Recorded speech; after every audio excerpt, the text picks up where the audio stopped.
À celles et ceux d'entre vous que je n'ai pas vus la semaine dernière, je présente mes vœux, un peu différents fatalement, compte tenu de ce qu'était la semaine passée, de ceux que j'ai présentés la semaine dernière, mais enfin que mes vœux sont tout autant sincères pour que nous puissions poursuivre. Voilà.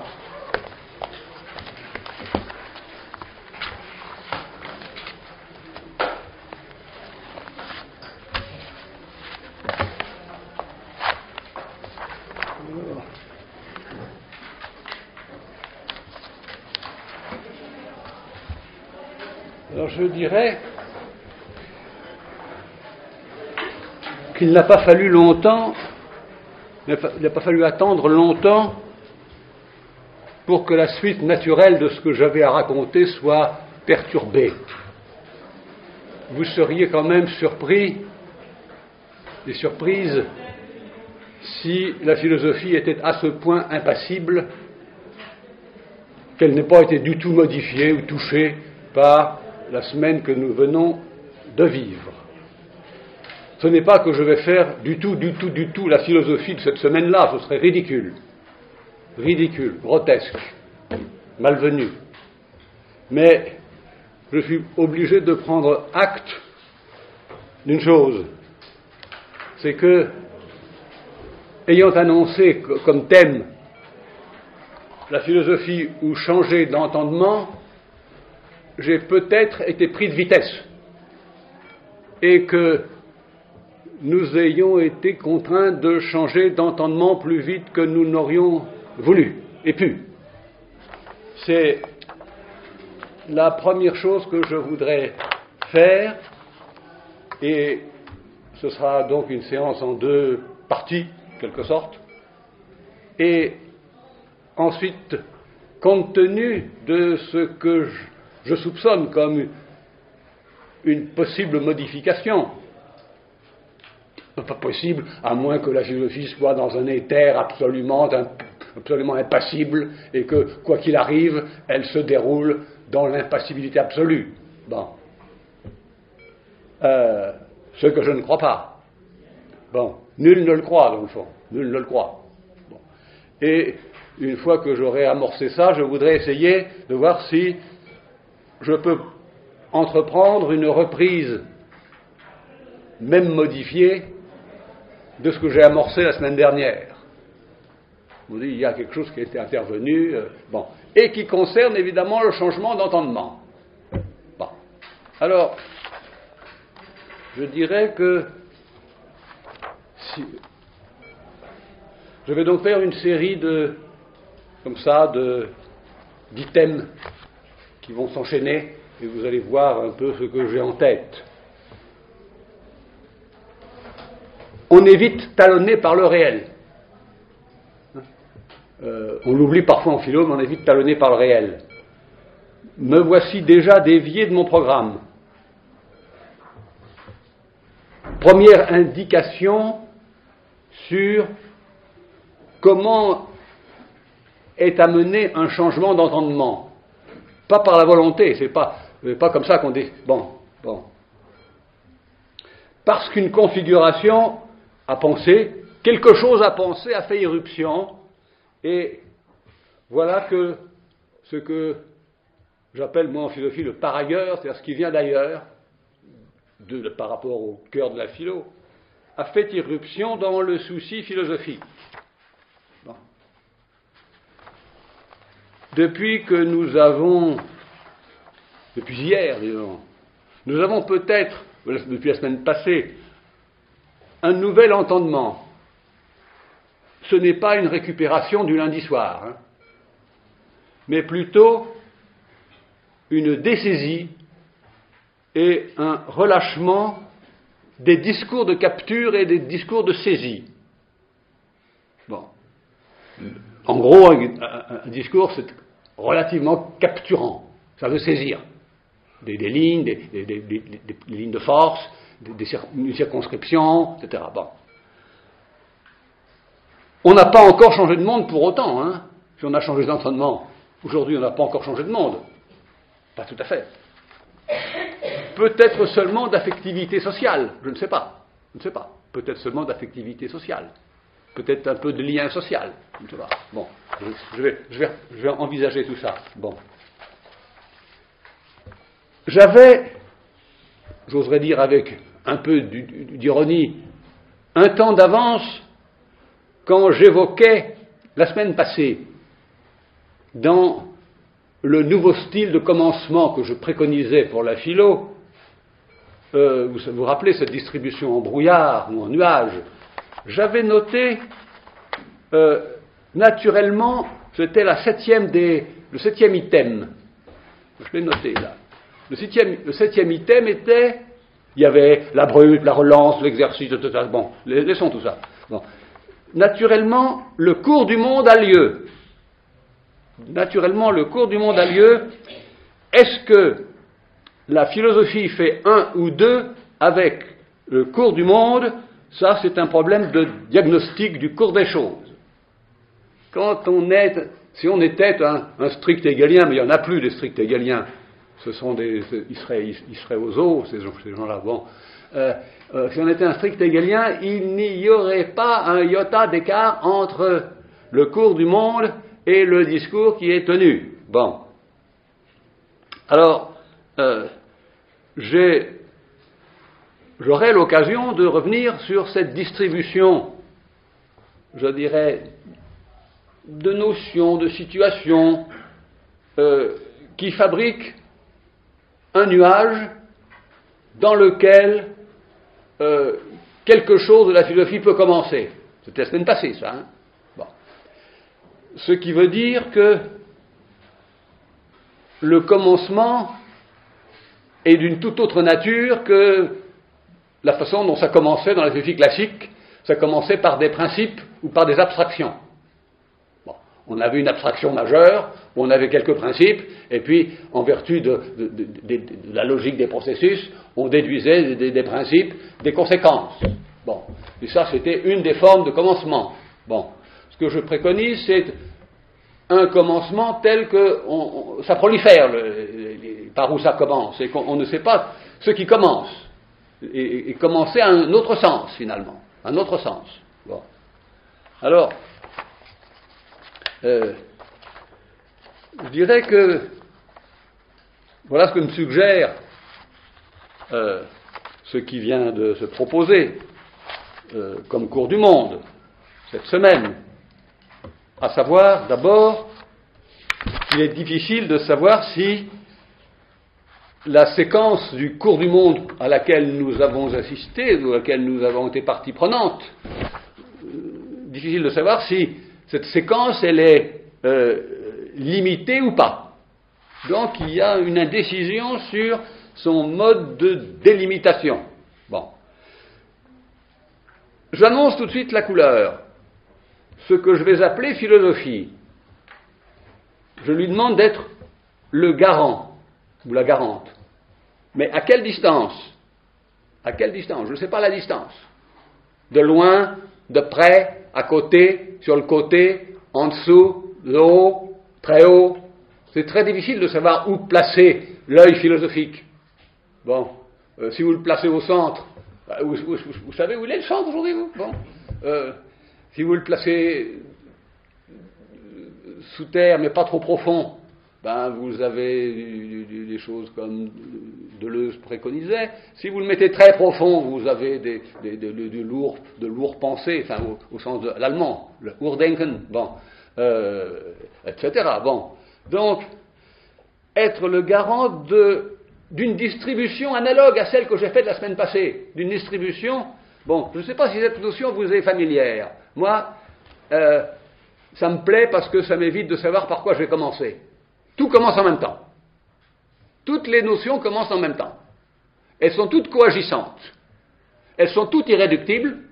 Irréductibles, ça c'est peut-être le seul mot que je ne lâcherai jamais. Il y a de l'irréductible. Je ne dirais pas qu'il y a de l'être, ça je m'en fiche. Qu'il y a du non-être aussi. Je m'en fiche. Entendons-nous, quand je fais de la philo au sens professionnel, ça compte. Mais d'une certaine façon, qu'il y ait du bien, du mal, je le sais, très ça, bon. Mais de l'irréductible, c'est-à-dire qu'il y ait un corps en moins en ce monde, ça c'est important. Et ça ne se réduit pas.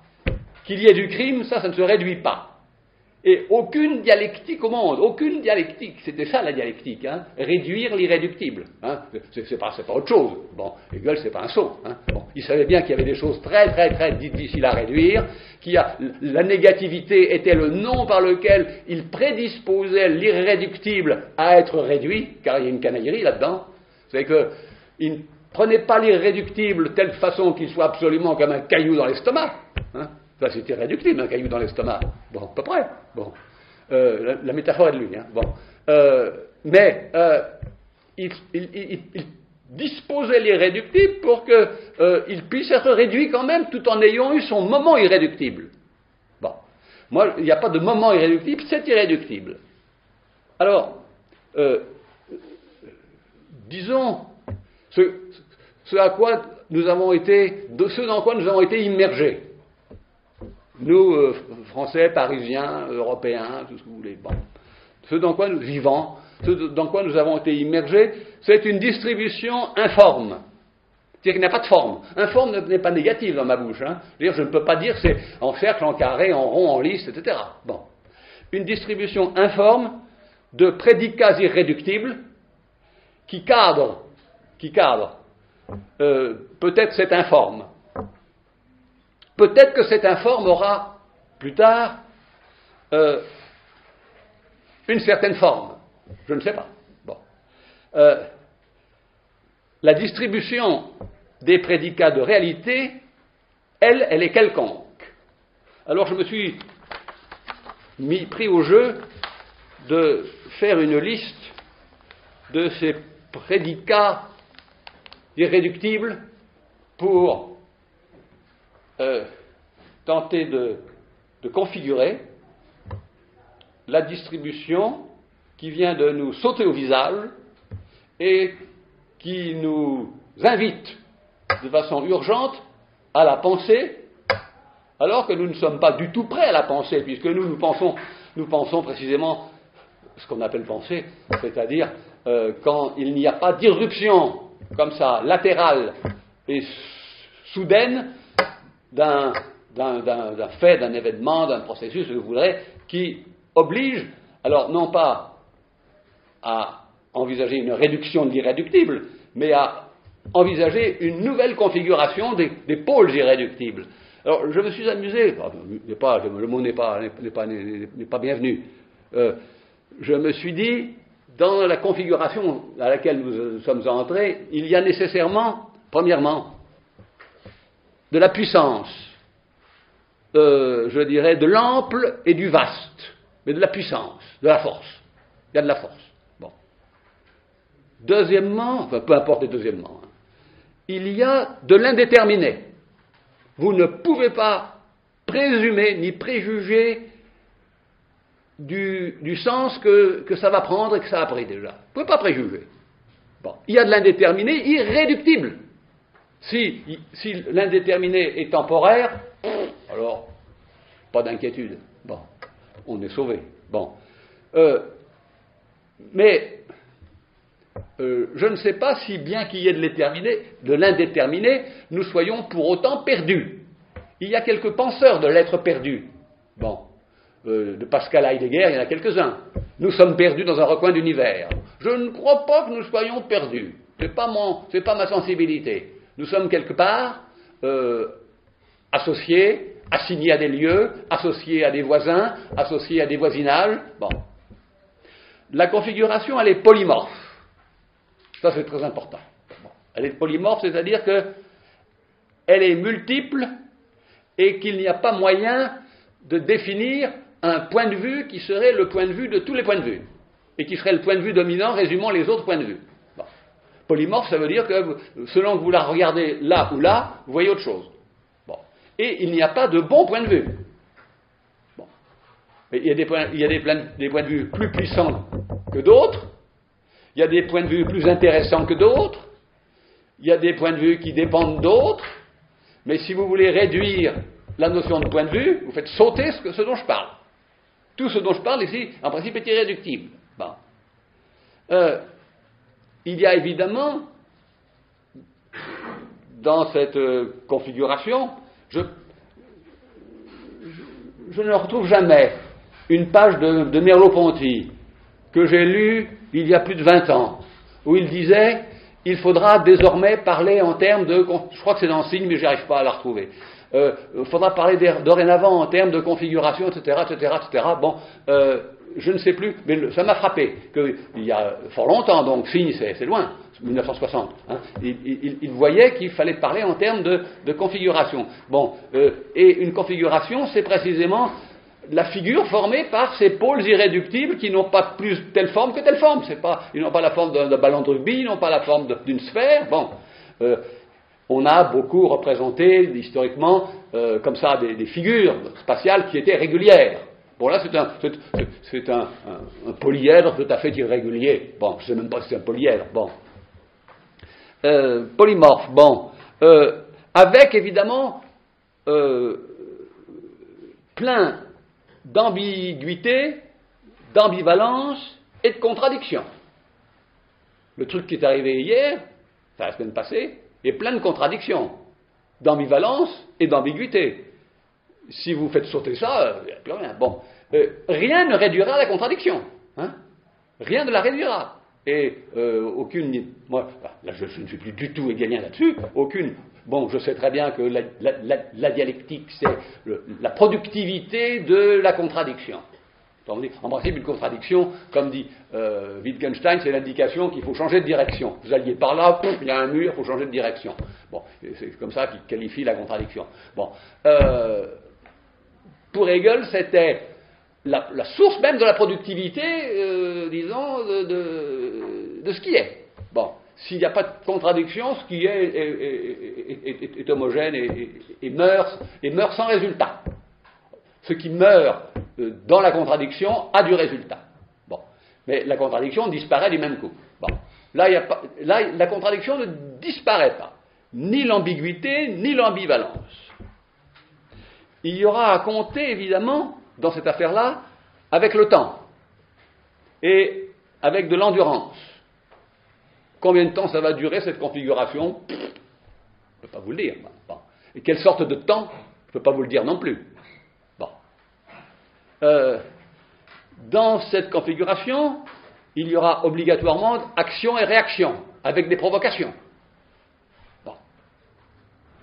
Dans cette configuration, j'aurais peut-être dû le mettre en premier, il y a des corps, c'est une configuration matérielle, il y a des corps qui sont privés de relation aux autres corps parce qu'ils sont morts, ou des corps qui sont en relation les uns avec les autres parce qu'ils sont vivants et qu'ils forment une nation, une ville, une communauté, un peuple en révolte, un peuple en protestation, ce que je voudrais. Bon, mais donc il y a des corps et des relations. Bon. Je dirais configuration autonome, indépendante, au regard de toutes les tentatives de capture. Je connais 3 grandes tentatives de capture. Confessionnelle, religieuse, politique ou philosophique. Bon, capturer. Bon. Voilà. Et puis, avec des corps, il y a aussi des affects. Hein. Bon, c'est évident. Bon. Ça, c'est dans le même pôle. Bon, je ne sais pas combien ça fait, c'est une douzaine de pôles, là, bon, une douzaine de foyers, tout à fait, de noyaux, ce sont des noyaux durs, ça, comme je dirais. Parce que entre ces noyaux durs, il y aura des relations, évidemment. Mais les relations seront souples, elles seront mobiles, les relations. Il y aura des relations entre les corps et puis ce qui arrive, il y aura des relations entre les corps et puis ce qui est puissant, il y aura des relations entre l'indéterminé et les corps, etc., etc. Bon, l'éthique de Spinoza, met tout ça en ordre. Bon, c'est cet ordre-là que on pourrait retrouver toutes ces déterminations-là qui sont là, mais d'une certaine façon réduite par la démonstration elle-même. Bon. Deus sive natura, par exemple, Dieu ou la nature. Bon, eh bien, c'est une façon d'affirmer que Dieu n'est pas irréductible, ni la nature n'est irréductible, puisque Deus sive natura, Dieu ou la nature. Bon, et je pourrais continuer. Bon. Et puis, dans cette configuration, il y a des slogans plutôt que des discours, c'est-à-dire des signifiants mobilisateurs. Bon. Alors, je dirais que ce sont là les prédicats irréductibles d'un processus réel. Bon. Dès que vous avez affaire à une configuration où il y a du réel, mais qui n'est peut-être pas aussi vaste que ça, vous devez invoquer, quand vous avez un rassemblement de 10 personnes, vous avez de l'indéterminé, vous avez de la contradiction, vous avez de l'affect, vous avez des corps, etc. Quand vous êtes dans un musée, vous avez des œuvres, vous avez des surfaces, vous avez des tableaux, vous avez des regardeurs, vous avez des conflits, vous avez du temps, etc. Toute situation, ce qui m'intéresse pour moi, c'est que toute situation qui touche à du réel implique au moins quelques-uns de ces noyaux irréductibles. Bon. Ce seraient les premiers mots que j'emploierais pour circonscrire la séquence de cours du monde vis-à-vis de laquelle ce que j'appelle philosophie doit prendre place. Bon. Les premiers pôles que j'ai indiqués me permettraient de cadrer la configuration, pour ne pas dire l'encadrer, parce que ça fait un peu ça trop policier, encadrer. Bon, disons cadrer. Bon. Vous comprenez bien que la philosophie, comme discipline, savoir, discours, quasi savant, ne fait pas le poids. Là, c'est une deuxième, je dirais, chose à laquelle je tiens énormément, c'est que j'ai passé beaucoup de temps à faire de la philosophie, mais je sais que c'est important, je sais que c'est intéressant, je sais que c'est excitant, mais jamais je ne dirais que c'est ce qu'il y a de plus important au monde. Je suis pas fou. Pas fou. Hein. Bon. Jamais je ne dirais ça. Rien n'est le plus important au monde. Rien. Rien. Il n'y a que la différence, peut-être, qui soit la plus importante au monde. Qu'il y ait des choses multiples. Ça, c'est peut-être ce qui est le plus important. Bon. Qu'il y ait beaucoup de multiples. Bon. Alors, vous comprenez bien que ça ne fait pas le poids. Et je ne sais pas, je ne vais pas trop vite aujourd'hui, hein, si je n'ai pas fini, bon, on finira la semaine prochaine. Bon, on finira peut-être jamais. Bon. C'est pas grave, hein. Finir, autrement dit, dans l'entendement que je voudrais préconiser, le début et la fin n'ont pas beaucoup d'importance. On est tout de suite dedans, aussi bien, vous savez, j'ai oublié le texte, comme vous tous, je suis un peu tourniboulé. J'ai oublié le texte que je voulais vous lire de Wittgenstein sur, je le lirai la semaine prochaine, bon, sur le fait que, dans le fond, on se trompe en attendant la fin. Bon, elle est déjà là, bon, c'est déjà fait, mais c'est pas grave, hein, bon, c'est pas grave. Bon. Alors, je ne veux pas dire la mort, hein, il le dirait peut-être aussi, remarquez, mais Spinoza le dirait sûrement, bon, mais la fin, bon, c'est pas bien grave, bon. Mais, donc, je disais, si, je ne sais pas si un Husserlien ou un Heideggerien serait bien placé pour qualifier, pour analyser ma configuration. Husserl voudrait absolument un point de vue absolu, c'est-à-dire un point de vue dominant des autres points de vue, ce qui est obtenu au terme d'une réduction qui l'extrait, le sépare de la configuration, il n'est plus dedans. Donc, elle lui est donnée comme corrélat de sa visée, et par conséquent, lui, il est dans une sorte d'éther, ou je ne sais pas où, hein, bon, éther difficile, je sais bien que c'est très difficile, hein, bon, d'accomplir une réduction, mais quand on est husserlien, je ne sais pas ce qu'on peut comprendre à la configuration que je préconise. Il n'y a pas d'irréductible. Si elle est irréductible, à quoi sert la réduction ? Ou bien alors, on est obligé de dire qu'il y a plus puissant que la réduction, c'est l'irréductible. Bon, c'est ce que disait Derrida en disant la justice est un irréductible, un indéconstructible. Bon, dans sa langue à lui. Bon, on dit on ne pouvait pas réduire la justice. Bon, alors, quand on est un heideggerien, on a besoin d'originaire, on a besoin d'archaïque, on a besoin de lointain, on a besoin de sources originaires déviées. C'est la déviation qui a été fatale. Bon, mais je ne crois pas que ça serve à grand-chose, ça. Bon. Alors, pour arriver à y comprendre quelque chose à cette configuration polymorphe, je l'appellerais comme ça, configuration matérielle polymorphe. Bon. Au sens où, hier, là où vous étiez dans Paris, c'était polymorphe, c'est-à-dire vous aviez un point de vue qui n'était pas celui du voisin dans une autre rue. Bon. Et puis ceux qui sont ailleurs, ils ont un autre point de vue. Et puis selon que vous êtes un homme, une femme, etc. Bon, selon que vous êtes impliqué ou pas impliqué, vous n'avez pas le même point, etc. Bon. Je dirais que pour y comprendre quelque chose à cette configuration, il faut changer quelque chose dans la philo. Bon. En tout cas, dans celle que j'ai beaucoup pratiquée et qui a été extraordinairement soucieuse dans un mouvement obsessionnel. Il y a toujours un peu d'obsessionnel chez les philosophes. A été extraordinairement, je dirais, soucieuse d'identifier son ça, au sens où c'est ça, la philo. C'est pas autre chose, c'est ça. Et on met le doigt dessus. Bon. Et, dans le fond, pendant des décennies, j'ai voulu mettre le doigt dessus. Et puis à chaque coup, c'est comme un jeu, vous savez, ça se déplace. Bon. Donc, je crois que je commence à renoncer à vouloir mettre le doigt sur le ça de la philo. Bon.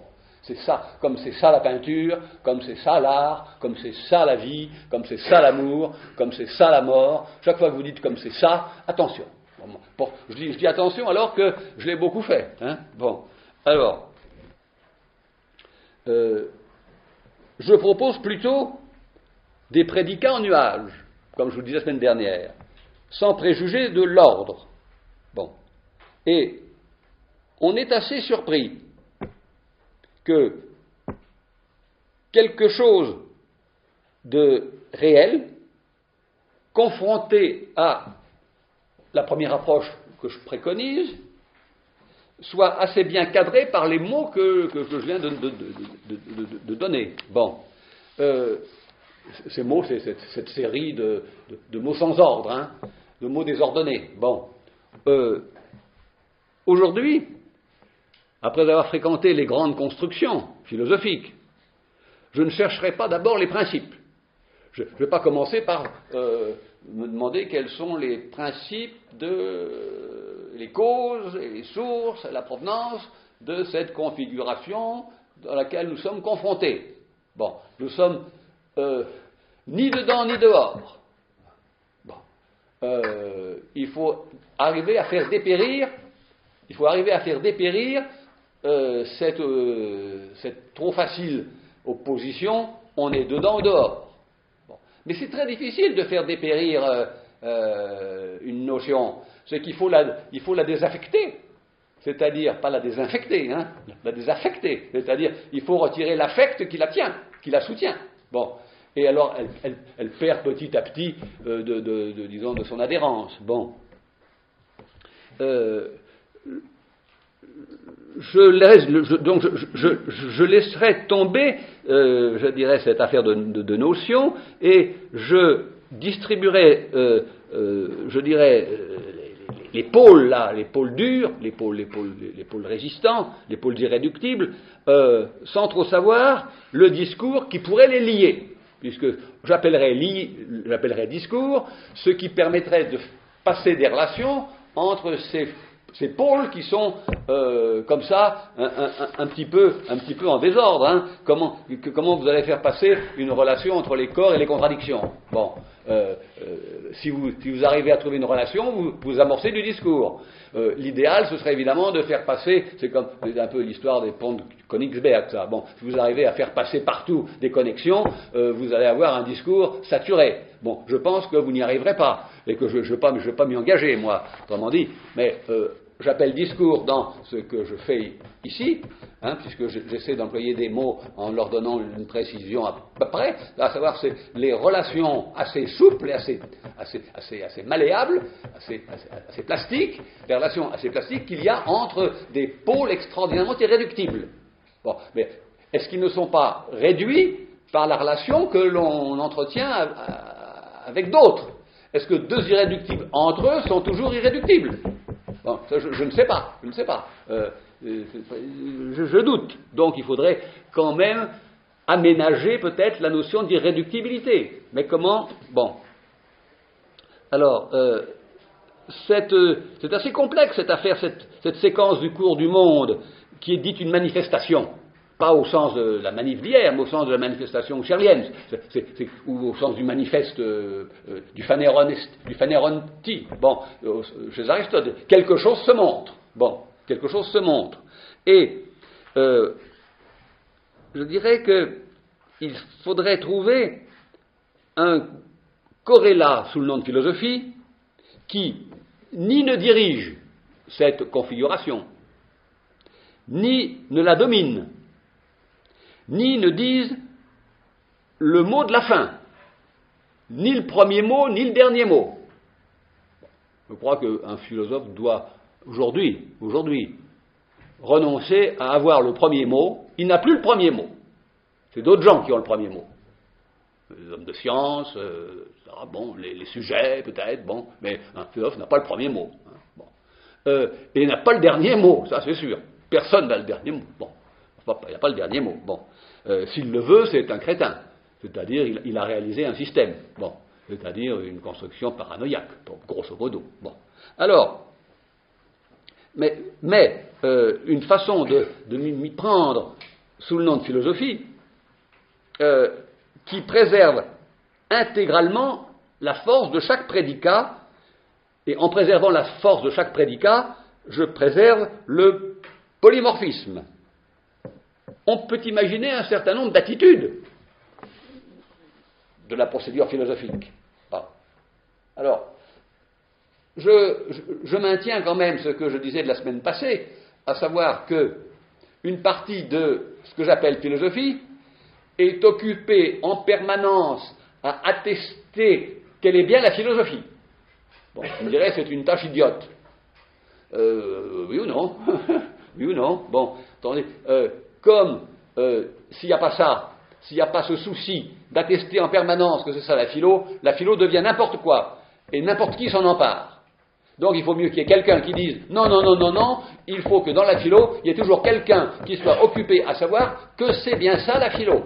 Bon, c'est-à-dire le remplissement, pour dire quelque chose d'un petit peu plus précis, le remplissement de la forme par un contenu qui est une forme. Quand vous faites ça, vous avez déjà fait un peu de philo. Hein. Ce que Gilles Gaston Granger appelait un contenu formel. Bon, c'est-à-dire que vous ne pouvez pas avoir un contenu qui vient du dehors, le contenu vient de votre opération elle-même. Bon, votre opération, bon, c'est comme si la cuisine pouvait se passer d'ingrédients et que vous réalisiez vos plats en faisant les gestes, mais sans avoir de carottes ou de lapin. Hein. Bon, ce serait pas mal ça. Bon, mais ça n'existe pas ça, hein, sauf dans la spéculation. Bon, il y a toujours un peu de ça dans la philo. Hein. S'il n'y a pas de ça, attention. Moi, je me dis, on a quitté la philo et on est dans n'importe quel discours idéologique. Bon, et en même temps, ça, si ça prend trop de place, ça ne laisse plus la possibilité au par ailleurs de faire éruption. Vous me direz, il ne demande pas votre avis, il fait éruption quand il veut. Oui, mais on peut faire résistance, on peut tenter une résistance à ce qui arrive. Et alors, ou bien on peut accueillir. Alors, quel est le bon degré d'ouverture entre l'accueil et la résistance? Bon. On peut imaginer un certain nombre d'attitudes. Hein. Bon, on peut imaginer l'attitude de retrait. Bon, ça c'est un classique. Hein. La philo a toujours été présentée, classiquement, en tout cas dans les écoles grecques, comme un grand souci de savoir se tenir en retrait de la vie de plaisir, pas tous, hein, pas les épicuriens, mais ou de la vie de pouvoir ou de la vie de puissance. Bon. Ou bien une posture critique, c'est-à-dire quand on s'engage dans une procédure critique qui est de pouvoir répondre à la question de quel droit affirmez-vous ce que vous dites. Et donc, l'invocation du droit qui permet de dire ce que vous dites.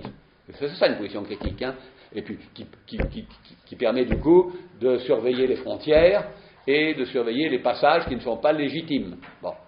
Ou bien vous pouvez imaginer une fusion pathétique. Il y a une façon de philosopher qui est une fusion pathétique avec le processus.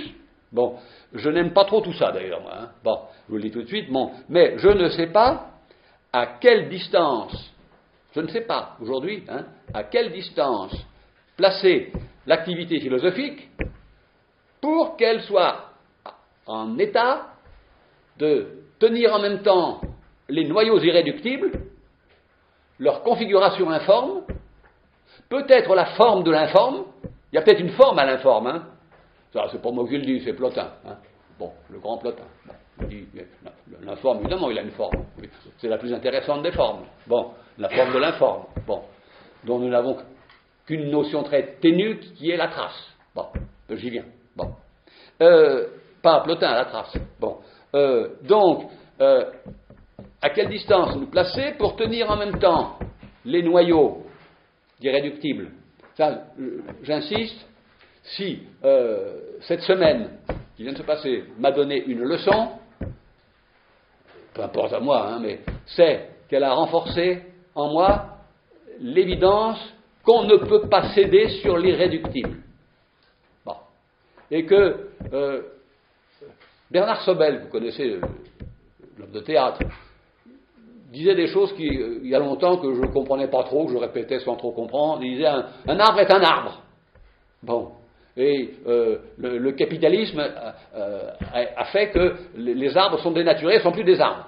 Bon. Un arbre doit être reconduit à sa nature d'arbre. Bon. Et bien d'une certaine façon, il touche l'irréductible. Là, touche l'irréductible. Et il y a dans le matérialisme quelque chose d'irréductible, un souci de l'irréductible, qui est, grosso modo, toujours autour de la question du corps. Bon.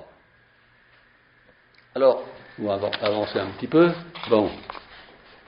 Je ne sais pas si je vais me placer au centre, je vais me placer sur les bords, mais je ne peux pas me placer sur les bords, je ne peux pas me placer au centre, puisque je ne sais pas comment la configuration est dessinée. Est-ce que je vais me placer sur les bords? Est-ce que je vais me placer au-dessus? Ça, c'est une tentation, ça. La grande tentation du surplomb. Surplombé, d'ailleurs on le voit dans les photos de presse, là, le goût qu'on a à prendre une photo de haut, comme ça. Bon, on voit, c'est bien, bon, mais en même temps, je me dis, ça répond à un mouvement et à une pulsion dangereuse quand on est dans la pensée, c'est de croire qu'il y a des points de vue, il n'y a pas d'hélicoptère, hein, dans la pensée. Hein. Bon, on ne peut pas prendre les... Bon, autrement dit, il n'y a pas moyen de surplomber, ou bien on a tout faussé. Bon, on comprend là où on est. Alors, il y en a qui comprennent mieux que d'autres, mais on comprend là où l'on est. Là où l'on est, on est enraciné auprès d'un certain nombre de voisinages, etc. Bon. Alors, je continue. On ne peut pas être au-dessus, on ne peut pas être au milieu. Bon, alors, j'ai très peu envie... je dirais, d'être un constructeur de rationalité. Je n'ai pas envie de construire la rationalité de cette configuration. Je n'en serais pas capable, d'ailleurs. Hein, et puis ce serait déjà commencer à faire une chose que je ne veux pas faire, la philosophie de cette configuration. Je ne veux pas. Au contraire, je juge que cette configuration met en suspens la philo. Pour un moment. Alors, vous imaginez bien que je soupçonne qu'elle pourra reprendre la philo, mais avec une composante de modification, bon, qui indique l'irréductibilité des événements. Sinon, ben, s'ils sont réduits, c'est réglé. Hein, bon. Je sais bien qu'il y a une grande tradition de la réduction. C'est étrange, il y aurait un problème qui n'a pas été vraiment fait en histoire de la philosophie, là, dans le côté du métier, qui est de travailler la réduction d'Aristote à Husserl. Bon. Il y a tout le temps de la réduction. Autrement dit, pour qu'il y ait du réel, il faut qu'on en soustrait quelque chose. Bon. Alors c'est quand même curieux, ça. Alors qu'en principe, le réel, c'est ce dont on n'a rien soustrait. Bon. Alors, je continue. mais plutôt j'ai envie d'être, non pas le constructeur de rationalité, mais le garant du polymorphisme irréductible, et c'est peut-être dans cette différence entre refuser de construire la rationalité et me présenter comme le garant du polymorphisme de la configuration que je retrouve le changement d'entendement. Bon. Ça veut dire que changer d'entendement, c'est changer de place. Quand on est en position de sujet transcendantal, ce mot savant qui veut dire que le sujet soustrait aux conditions empiriques d'existence, eh bien, on voit mieux. On n'a plus de corps, on n'a plus d'œil, mais on voit mieux. Bon, comprenne qui pourra. Bon,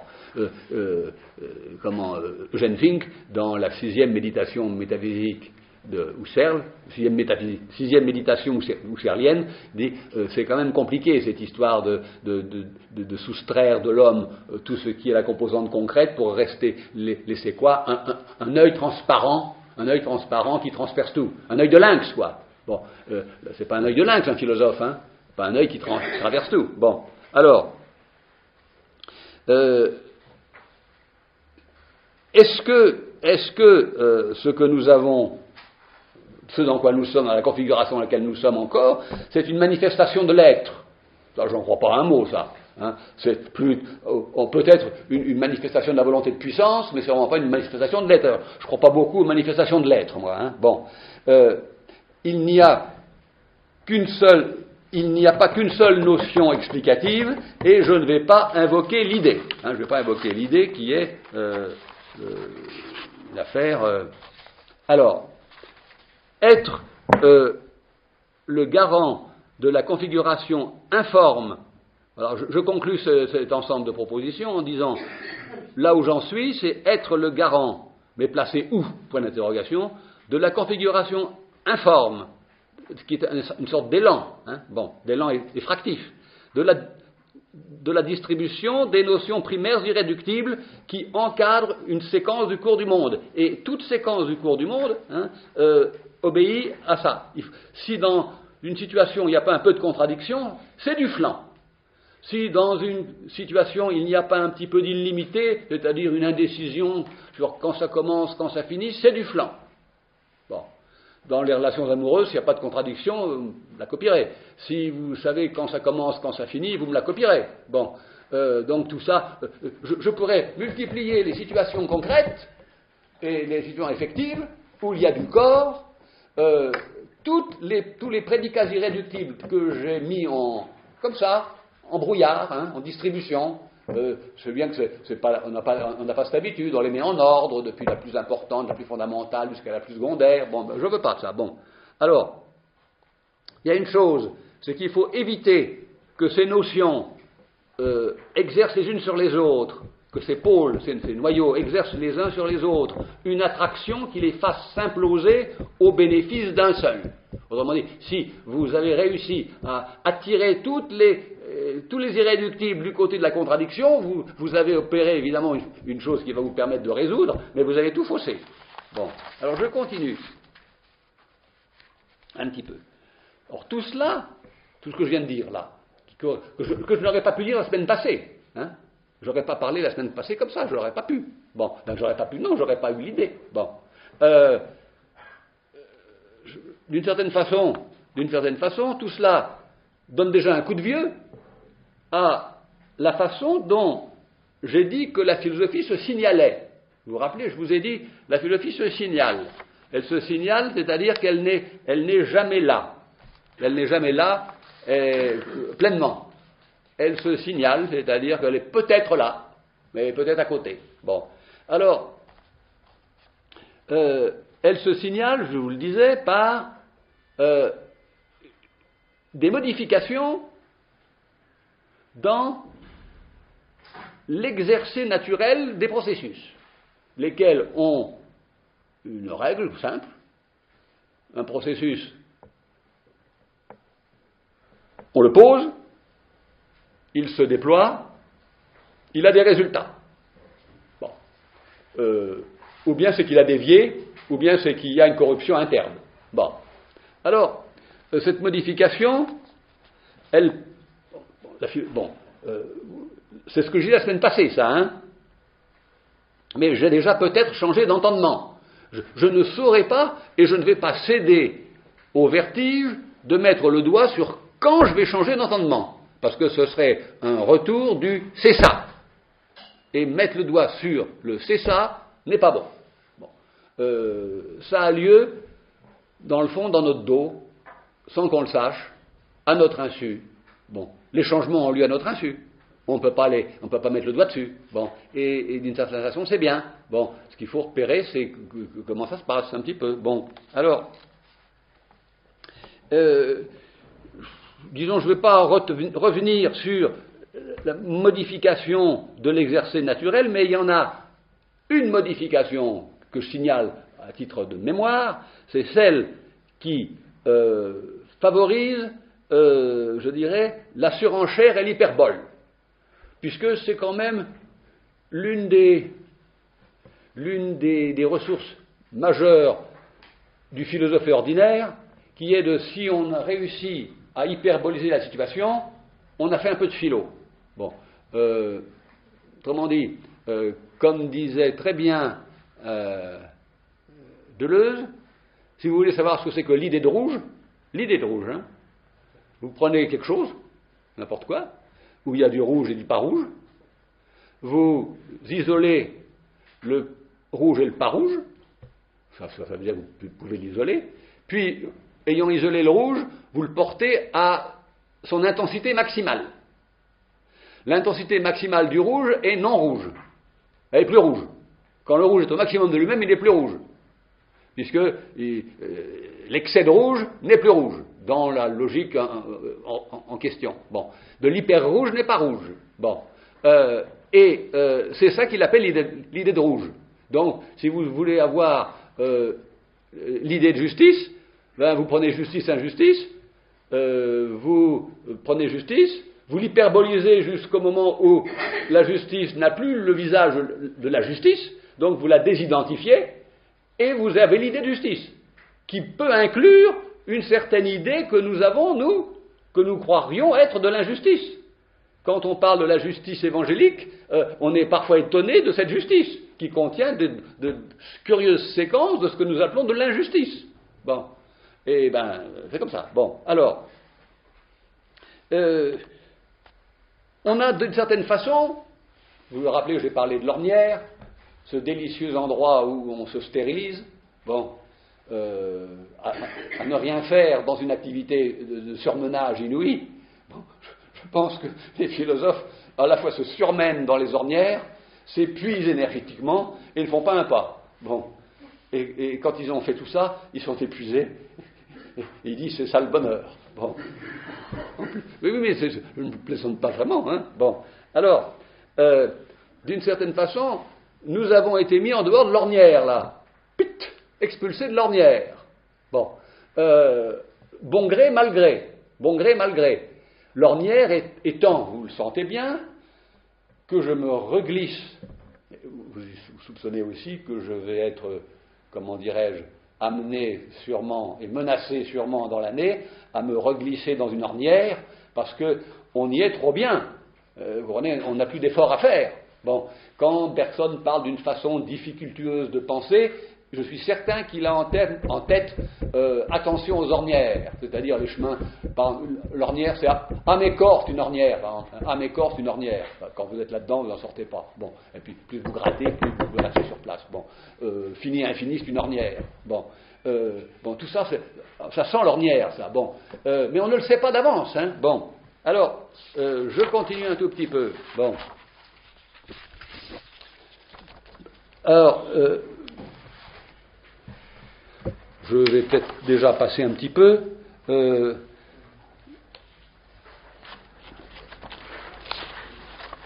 passe un peu là. Voilà. Bon.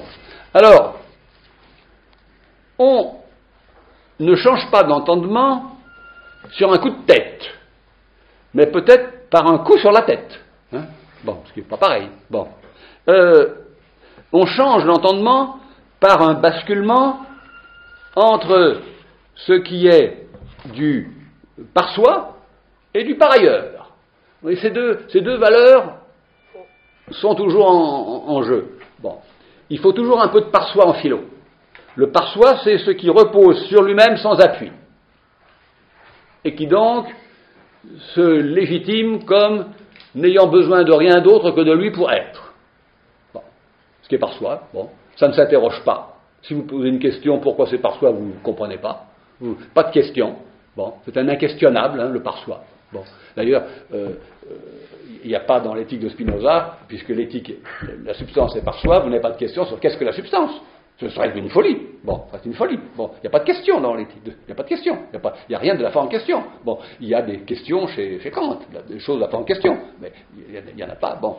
Alors, comment tenir en équilibre, mais en équilibre, je dirais, inégal, le par soi et le par ailleurs qui exige, alors lui qui bouscule tout, hein, qui exige de décentrer le regard et de tenir compte du latéral, car c'est par le latéral qu'arrivent les malheurs. Bon. Ce à quoi on ne faisait pas attention. Bon. Vous savez, il y a un article célèbre de Fink, l'élève de Husserl, qui est le thématique et l'opératoire. Bon. Et j'ai toujours pensé qu'il manquait une composante, c'est le latéral. À savoir, pour que la chose soit complète, il faut qu'il y ait l'opératoire, le thématique, un peu de résultat, une composante latérale qui fait dévier. Tout en ce monde a tendance à dévier un petit peu. Ce qui ne dévie pas est inquiétant. Bon, ce qui ne dévie pas est inquiétant. Ce qui est, je dirais, de l'ordre de ce monde est engagé, incline à même. Bon. Et, évidemment, il y a ce que j'appelle le par ailleurs qui a rompu toute affinité avec le par soi. C'est très difficile de rompre une affinité. Bon, ça veut dire que vous rompez avec Platon, hein, je vous le disais la semaine dernière. Bon, on dit, si vous êtes capable de vivre et de penser, les deux, hein, dans des relations qui ont fait leur deuil, disons, d'un passage par l'affinité. Leibniz, pas possible, il y a une affinité. Malebranche, pareil. Descartes, pareil. Il y a une affinité entre la thèse de la pensée et la thèse de l'être. Bon. Et il y a toujours un garant qui fait que ça s'appelle dans la pratique platonicienne une syngeneia, c'est-à-dire une parenté. Vous êtes du même génos. Et donc, étant du même génos, eh bien, on n'a pas besoin de légitimer que vous vous compreniez, bon, et que vous soyez en phase. Bon, le par ailleurs est, c'est moi qui donne cette expression-là, par ailleurs, parce qu'elle me paraît simple. Elle nomme ce qui jamais n'entre en affinité avec. Alors, le par ailleurs est rebelle, puisqu'il n'est jamais en affinité. Bon. Tout ce qui est de l'ordre des mariages et des alliances exige de l'affinité. Bon, on ne se marie pas avec le par ailleurs, hein. Il vient plutôt vous importuner, il vient plutôt vous déplacer, il vient plutôt vous mettre de côté. Bon, alors, je continue. Bon, je vais un peu avancer encore. Je regarde l'heure, excusez-moi, parce que elle ne marche plus cette tocante, c'est dommage. Bon, alors,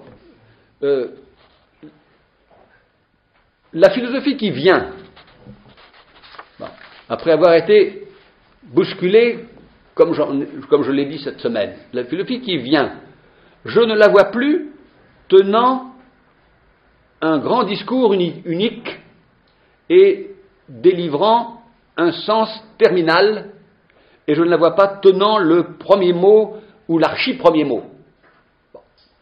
Bon, autrement dit, on est obligé d'avoir du flottant dans l'initial et dans le terminal. C'est agaçant d'avoir du flottant. Bon.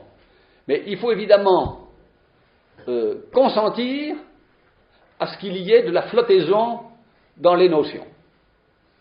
Ça dépend, c'est une flottaison qu'il faut un peu contrôler.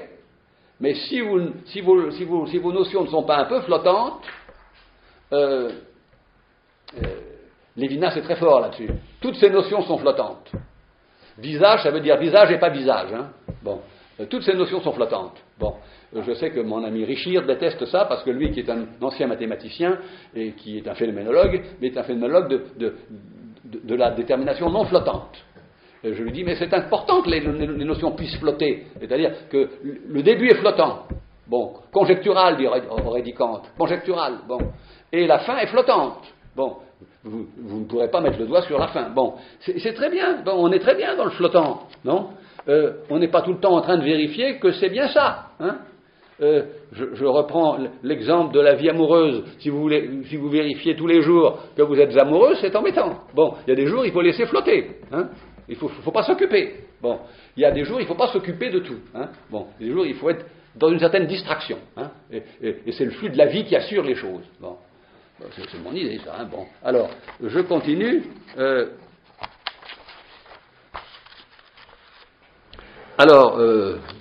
allez, je vais avancer parce que. Bon. Alors, soit les noyaux durs, ben, je vais aussi, j'y reviendrai plus tard, et je passe à quelque chose qui est un peu la suite, à savoir que comment on va tenir ensemble. Et là, j'introduis quelque chose qui est, à mes yeux, un irréductible, et un irréductible absolument indispensable, c'est que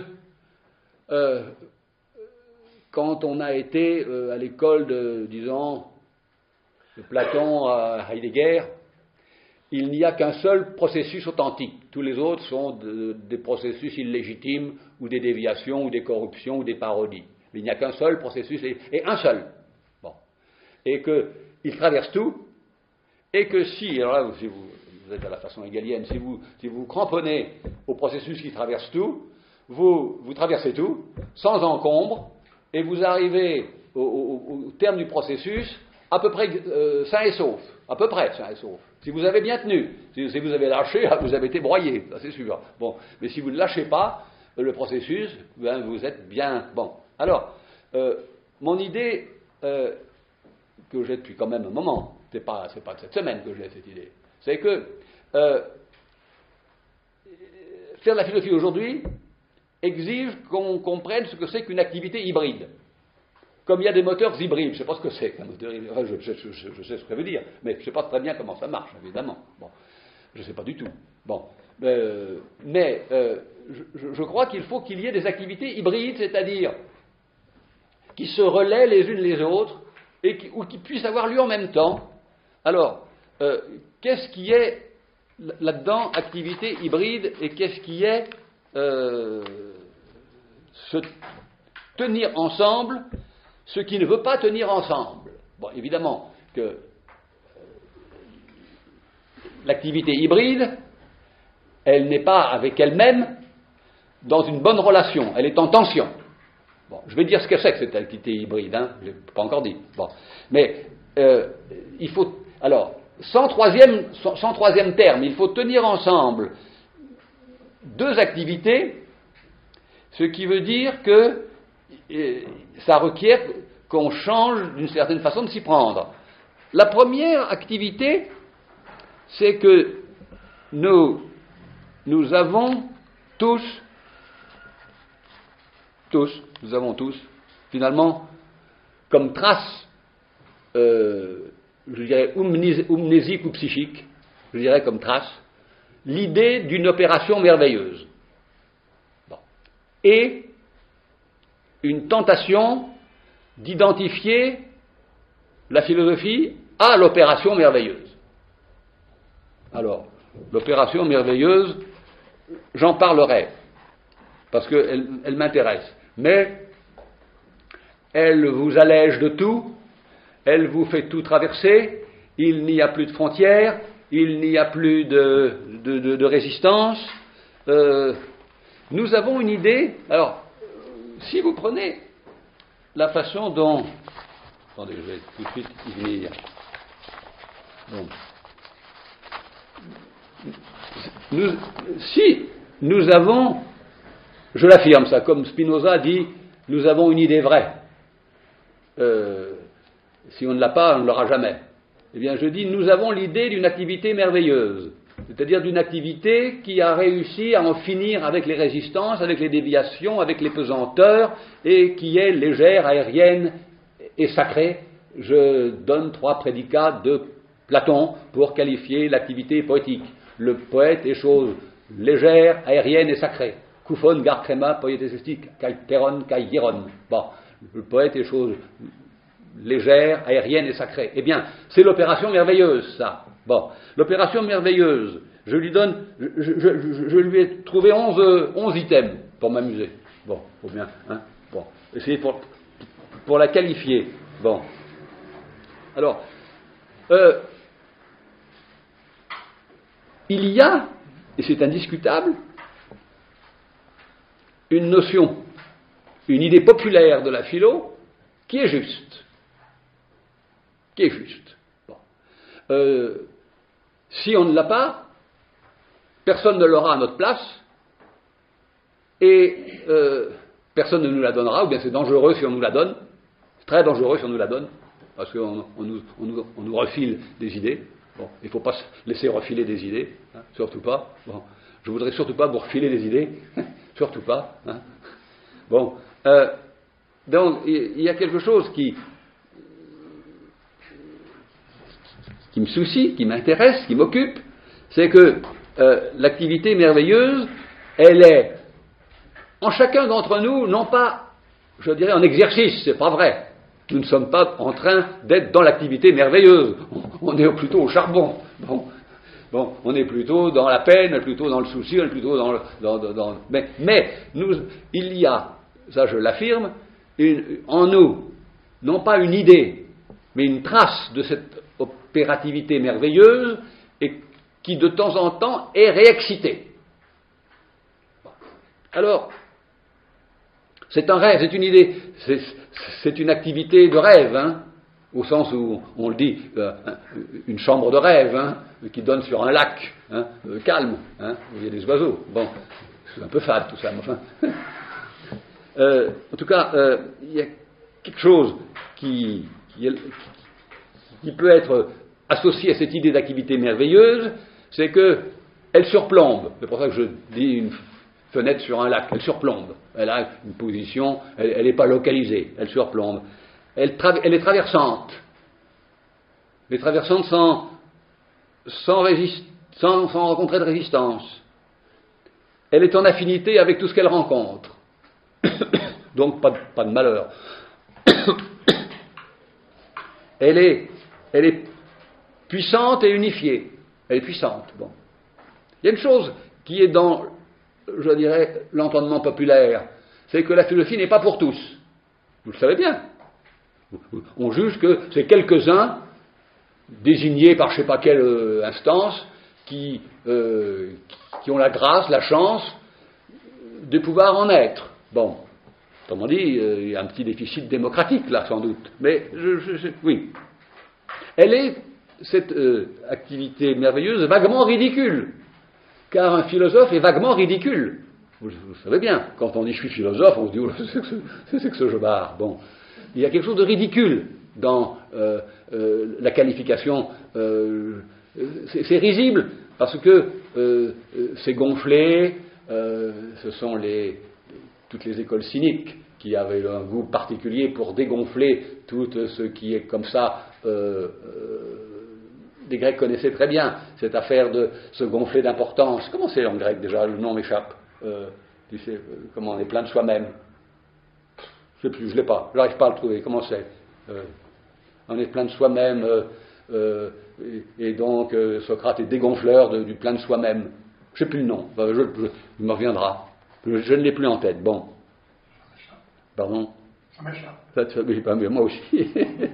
Alors, elle est, je dis, vaguement ridicule comme l'albatros, quoi. Vous savez, l'albatros, il est ridicule quand il marche sur Terre. L'albatros, vaste oiseau des mers, bon, il est superbe quand il vole, quand il est chose aérienne et sacrée, mais quand il est sur Terre, il est ridicule. Bien. Un philosophe sur Terre est ridicule, il tombe dans le puits, c'est connu. Hein, bon. Et il est vaguement ridicule.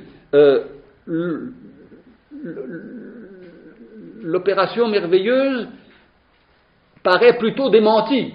On voit plutôt des opérations catastrophiques ou dramatiques, mais l'opération merveilleuse. Et pourtant, nous avons le plus grand mal à nous déprendre que nous sommes porteurs de la trace, je ne dis pas plus, hein, nous sommes porteurs de la trace d'une activité merveilleuse. Bon. Si on ne l'a pas, on est fichu. Hein, c'est ce que je pense. Bon. Cette activité merveilleuse se joue des apories. C'est jeu d'enfant pour elle. Bon. Elle exige qu'on soit capable de retrait, de se retenir. Bon. Mais, bon. Elle exige, bon, elle est très attractive et très appelante. Et puis elle est par soi. Bon. Alors, j'ai donné comme ça quelques-uns des paramètres un petit peu comme ça, en l'air, de ce que j'appelle l'activité merveilleuse. Bon.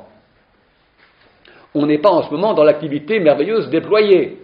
Sitôt qu'elle est déployée, ça va beaucoup moins bien. Bon, quand Hegel veut déployer l'activité merveilleuse, il le fait. Il le dit, mais alors ça implique une puissance, et puis évidemment un côté ridicule, un côté complètement ridicule, que Marx ne se priva pas de lui dire. Bon, c'est à la fois grandiose et ridicule. Bon, d'ailleurs c'est très proche les deux. Hein. Bon, alors, ce qui m'occupe, c'est donc une activité hybride. Bon. Cette activité hybride, c'est à la fois tenir ensemble l'opération merveilleuse, ramener à l'état de trace psychique, et l'autre chose qu'il faut tenir ensemble, c'est la capacité et la puissance de garantir, dans la configuration dont j'ai parlé, le polymorphisme effractif. C'est pas évident, ça, de tenir en même temps, je dirais, l'opération merveilleuse qu'on peut essayer de déployer quand Flaubert écrit des romans. Il veut saisir le ça du roman. C'est ça un roman. C'est pas autre chose, c'est ça. Bon. Madame Bovary, c'est ça un roman. Bon. Vous n'avez pas à chercher ailleurs. Bon. C'est évidemment le déploiement de ce qui est une opération merveilleuse, mais comme elle est déployée, elle s'accompagne de souffrance. Donc, l'opération merveilleuse déployée, c'est pour ça qu'elle doit rester comme trace si on veut qu'elle ne soit pas douloureuse. Mais si elle est déployée, elle s'accompagne de souffrance, parce qu'elle est obligée de rentrer en compétition avec les conditions. Or, les conditions, elles ne sont pas merveilleuses, elles. Bon. Alors, ce que je veux dire, ce que je dis, c'est que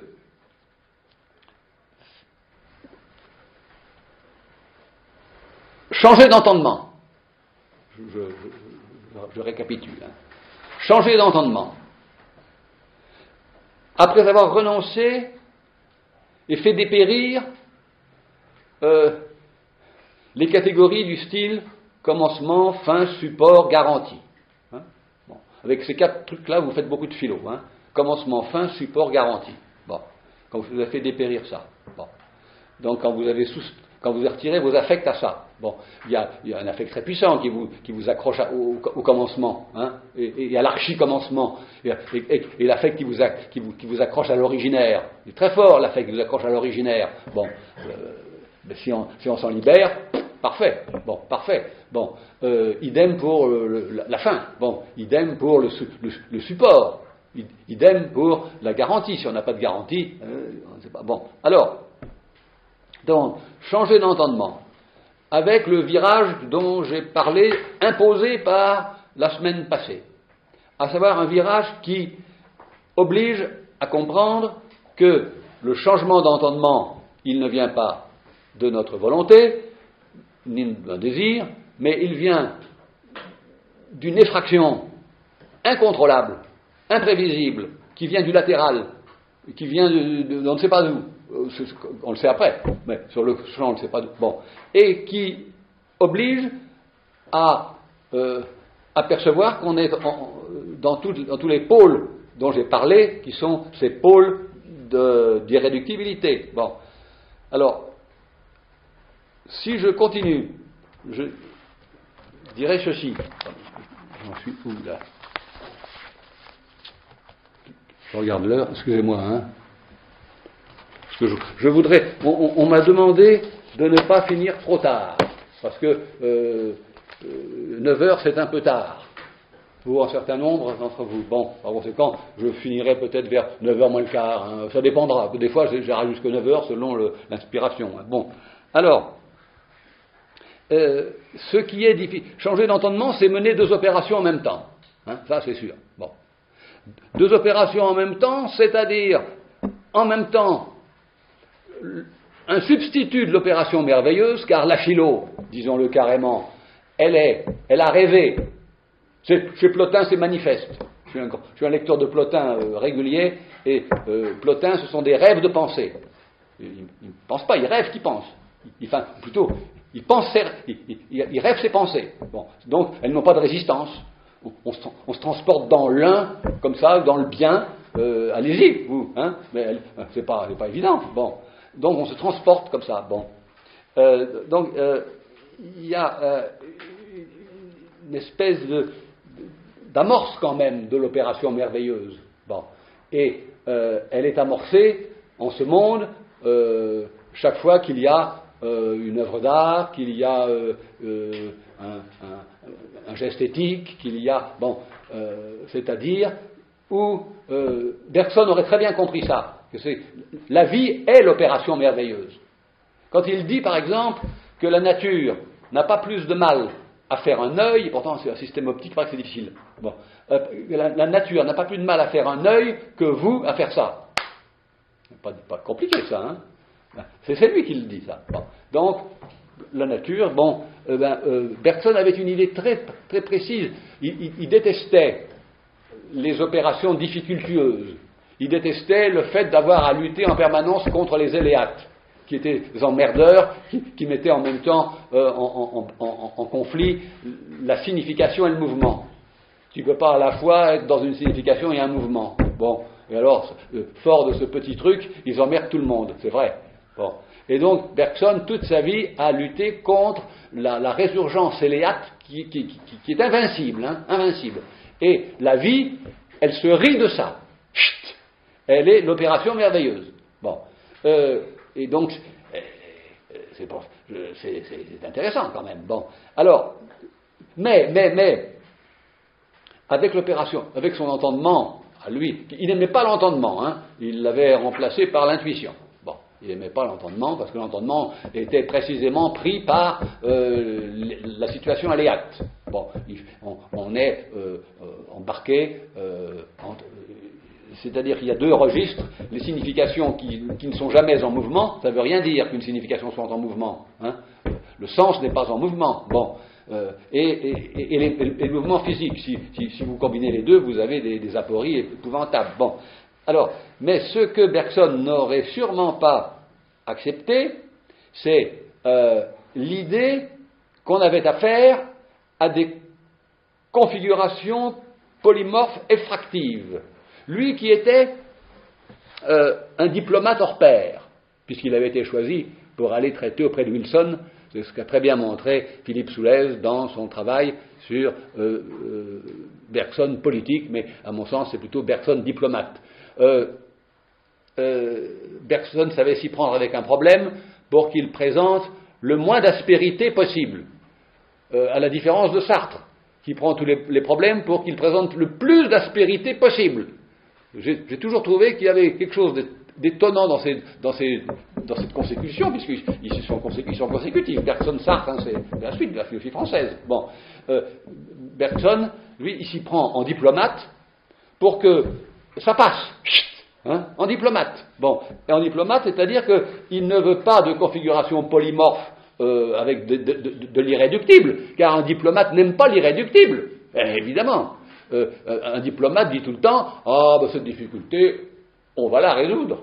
Bon, on va la limer, etc., etc. Bon, comme disent un certain nombre de métiers, il n'y a pas de problème, il n'y a que des solutions. Bon, eh bien, c'est un peu un propos de diplomate, ça. Bon, donc, Bergson, diplomate, la vie est prodigieusement diplomatique. Prodigieusement diplomatique. Ça va pas là, on va là. L'élan vital, le courant vital, là il est un peu bloqué, on ne va pas insister, la vie n'insiste pas, elle fait 10 essais à côté, et puis il y en a bien un qui marchera, et puis si les 10 essais ne marchent pas, on en fait 10 autres, et puis pouf, pouf, bon, et puis c'est crédits illimités à la vie, hein, bon, il n'y a pas de limite, bon. Alors, mais il n'est pas prêt, Bergson, il n'est pas prêt du tout à avoir l'entendement que je préconise, c'est-à-dire à la fois mener l'opération merveilleuse et conserver l'âpreté, parce que c'est âpre, hein, de la configuration polymorphe. Bon, ça c'est l'idée que j'ai sous le nom d'activité hybride, qui constituera, à mon sens, l'intérêt d'un nouveau régime de l'entendement, qui puisse à la fois consentir aux deux choses, à savoir à l'activité heureuse et euphorique, qui se porte bien, et à l'activité, je dirais, rude, qui rencontre des résistances. Bon. Alors, bon, je ne dirais pas qu'il faut rompre avec le fantasme de l'opération merveilleuse. Il y en a qui vous disent, l'idée, je le ferai la semaine prochaine, ça, parce que je n'ai pas envie de le faire tout. Je donnerai des précisions, mais il y en a qui disent l'opération merveilleuse, c'est du roman, c'est du bidon, c'est du flan, c'est déjà pas mal si on évite de tomber dans des choses trappes. Bon, c'est déjà pas mal si on évite les faux pas. C'est déjà pas mal si on évite les surenchères grossières. Bon, et donc rien de tout ça n'est, je dirais, sublime, rien de tout ça n'est grandiose, rien de tout ça n'est je dirais, merveilleux, mais c'est quand même déjà un quelque chose. Bon, alors, et puis, si on ne rompt pas avec le fantasme, je dis fantasme, bon, avec l'imaginaire de l'opération merveilleuse, dont il reste une trace, je vous disais, cette trace est là, et elle n'aura pas de réactivation intégrale. On ne va pas réactiver intégralement, bon.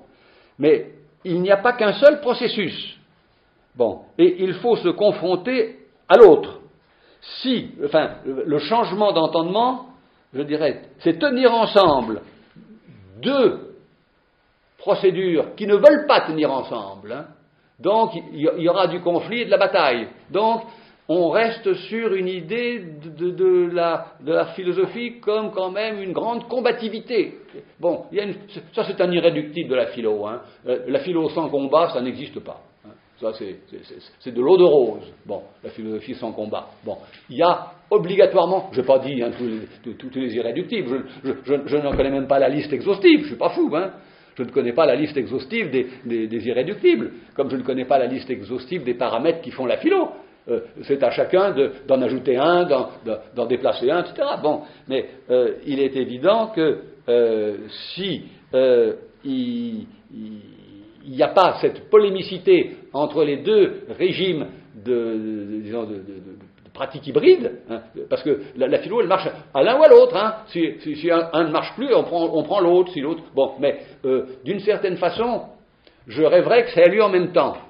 Mais je crois que c'est difficile que ça ait lieu en même temps. Alors on dira que ça a lieu peut-être successivement. Bon, je laisse ça et je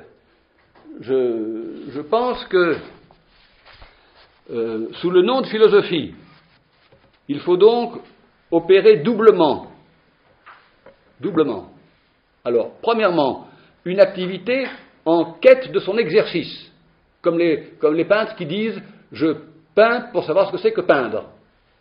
Bon, je ne peins pas des œuvres, je peins pour savoir ce que c'est que peindre. Bon, comme d'une certaine façon,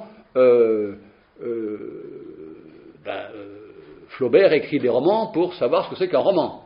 Bon, il n'écrit pas un roman dont la productivité pur, hein, pour faire des romans. Bon, comme sans doute Mallarmé écrit des poèmes pour savoir ce que c'est que la poésie.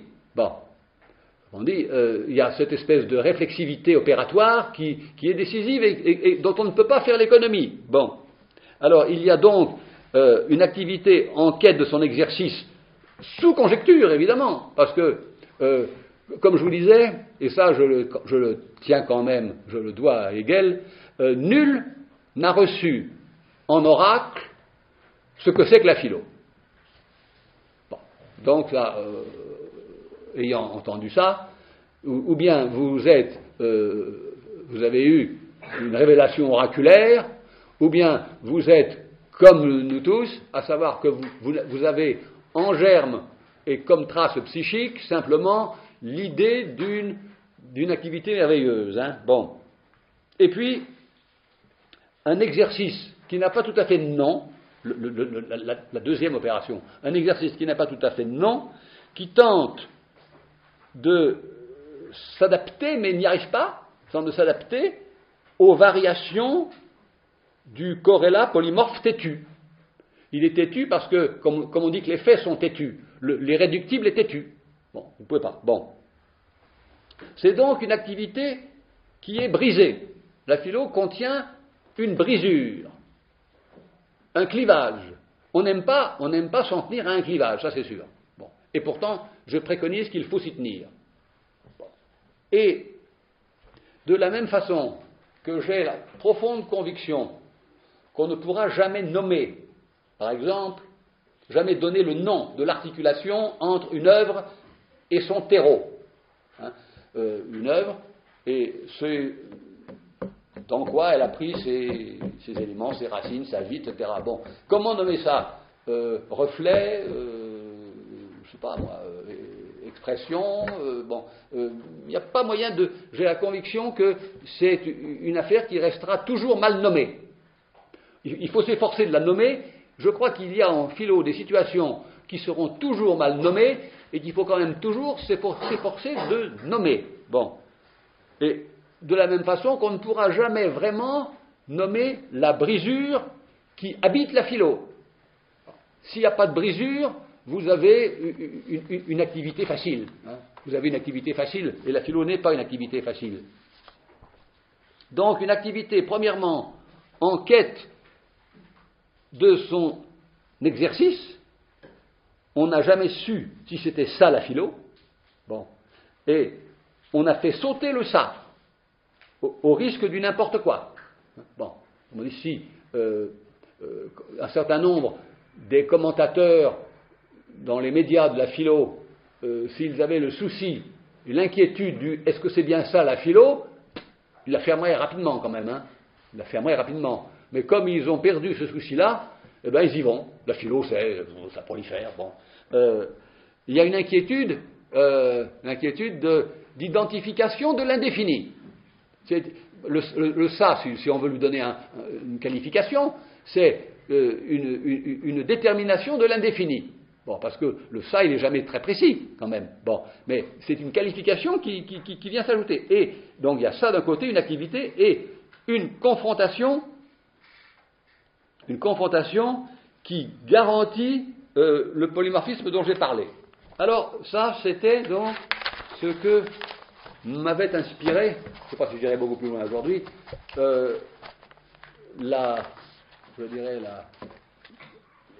l'irrectitude de mon parcours. J'ai été obligé de faire un crochet à cause de, ma foi, ce qui s'est passé. Bon. Alors, je voudrais commencer simplement par... allez, je vais voir un peu si je ne vais pas un peu passer, parce que...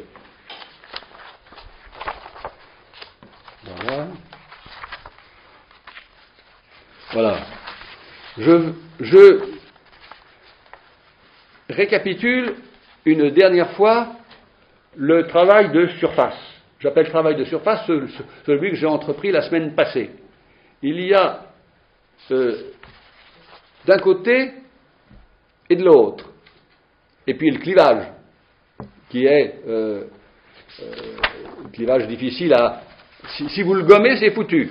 Si vous gommez le clivage, il faut mieux tout de suite être ou platonisant, encore que Platon connaît le clivage. Connaît le clivage entre la sophistique et la philosophie. Indiscernable. Mais je ne sais pas si Descartes connaît ce clivage, je ne sais pas. Il faudrait étudier de près. Je récapitule une dernière fois le travail de surface, à savoir que d'un côté, j'ai isolé 7 paramètres de l'activité, de l'opérativité philosophique classique. Et puis, par ailleurs, le par ailleurs. Alors, je vais simplement nommer les 7 paramètres de l'opérativité philosophique classique. C'est-à-dire, quand on fait de la philo, au sens classique, voilà comment on s'y prend. Premièrement, il y a un recadrage, deuxièmement, peu importe, un recadrage perpétuel de la philo depuis sa déviation. Elle a toujours dévié, elle est toujours en train de dévier, il faut la recadrer. Il faut donc la rectifier. Recadrage perpétuel. Ça peut prendre toute l'activité, par exemple. On peut dire que Heidegger, c'est presque exclusivement le recadrage permanent de la déviation fondamentale de la philosophie dès l'origine, et dès avant l'origine même, comme disait Derrida, les Grecs ont dévié dès eux-mêmes. Ils ont dévié en oubliant ce qui s'appelle maintenant Zayin avec un Y, autrefois c'est S-E-I-N, et ils ont dévié, ils ont oublié ça, qui est pour lui ce qu'il appelle l'événement, à savoir ce que moi j'ai appelé ici, de façon plus précise quand même, le polymorphe irréductible. Autrement dit, l'événement, on sait bien que ça arrive, comme ça arrive, avec sa violence, etc. Mais il dit bien, la métaphysique a oublié, la philosophie a oublié que l'essentiel c'est le ça arrive, et elle s'est essentiellement localisée dans un travail d'ingénieur qui est l'ingénierie métaphysique, de la métaphysique, c'est-à-dire la causalité, toutes ces affaires-là, qui sont la métaphysique classique. Ça c'est une déviation. La deuxième chose est une déviation, mais une déviation dès l'origine. Donc il faut recadrer. Mais ils disent tous ça, ils disent tous, la philosophie s'est embarquée. J'évoquais Bergson. Bergson dit il y a des philosophes qui s'y prennent de telle façon qu'ils mettent dans leur philo du possible, de l'impossible, de l'irréel et de n'importe quoi, et ça marche quand même. Pour lui, si on met de l'impossible dans une philo, on aura un os quelque part. Ça c'est sûr. Mais il dit très bien ça. Autrement dit, l'activité de philosophe, Husserl, quand il intervient avec, disons, l'invention de l'idée phénoménologique, c'est pour dire ça suffit du positivisme, ça suffit de la prolifération des faits et de la construction des faits. Il n'y a pas que des faits, il y a plus radical que les faits. Les faits, ça se construit. L'intuition phénoménologique ne se construit pas. Et c'est un anticonstructivisme. Alors, donc, le recadrage permanent et perpétuel de la déviation. Deuxièmement, une idée qui m'a toujours occupé, à savoir que je me suis aperçu que la philosophie n'était jamais l'opération la plus puissante de l'époque, quelle que soit l'époque, mais elle était toujours auprès de l'opération la plus puissante. Et étant auprès de l'opération la plus puissante, elle espère en gagner les bénéfices, et pas les inconvénients. Par exemple, l'opération la plus puissante, c'est de temps en temps le pouvoir, de temps en temps, ça dépend. C'est pas toujours le pouvoir, ça peut être la science. Et qu'est-ce que c'est que coller au maximum à l'opération la plus puissante, parfois la diriger un petit peu, parfois la critiquer, parfois la prolonger, en tirer des bénéfices pour sa propre subsistance, parce que finalement, elle n'a rien, la philo, elle n'a pas de substance, hein, elle n'a pas d'objet, que dalle. Hein, bon, elle est très, très, très démunie. Bon, et par conséquent, il est très difficile et très important de qualifier pour chaque époque, car c'est ça qui fait époque, quel est le plus puissant de chaque époque. Bon, la thermodynamique était très puissante au XIXe, ça n'échappe pas à Nietzsche. La critique est le sapage des fondements est très, très puissant au XVIIe, ça n'échappe pas aux philosophes. Les règles et la non-interrogation des règles n'échappent pas aux gens du XVIIe. Et la philosophie se tient tout contre les règles. Tout contre les règles par direction de l'esprit. Si vous grattez sous une règle, est-ce que vous avez le néant? Bon, donc ne grattez pas. Bon, et tout est sous règle. Bon, la peinture, le pouvoir, le théâtre, bon, les règles de l'unité, etc. Bon, par conséquent, je ne sais pas aujourd'hui. Plus on s'approche de là où nous sommes, plus c'est difficile d'identifier quel est le plus puissant de l'époque. Bon, on pourrait dire des bêtises, hein, on pourrait dire des choses évidentes, mais ça ne me paraît pas facile. Bon, je ne sais pas du tout quel est le plus puissant depuis 1945. Bon, par exemple, Merleau-Ponty disait le plus puissant, c'est ce qui nous met en tension entre le marxisme et la phénoménologie. Bon, mais c'était déjà très philosophique ça, beaucoup trop philosophique. C'est-à-dire tout ce qui requérait une conscience individuelle radicale et le renoncement à cette conscience au sein de la masse. Bon, au sein des masses. Bon, donc deux mouvements tout à fait. Bon, à un certain moment, les masses ont été la chose la plus puissante. Bon, les masses ont été. Bon, je ne crois. Peut-être qu'elles le sont toujours, je n'en sais rien. Hein. Bon. C'est très difficile de faire ce découpage et ce diagnostic.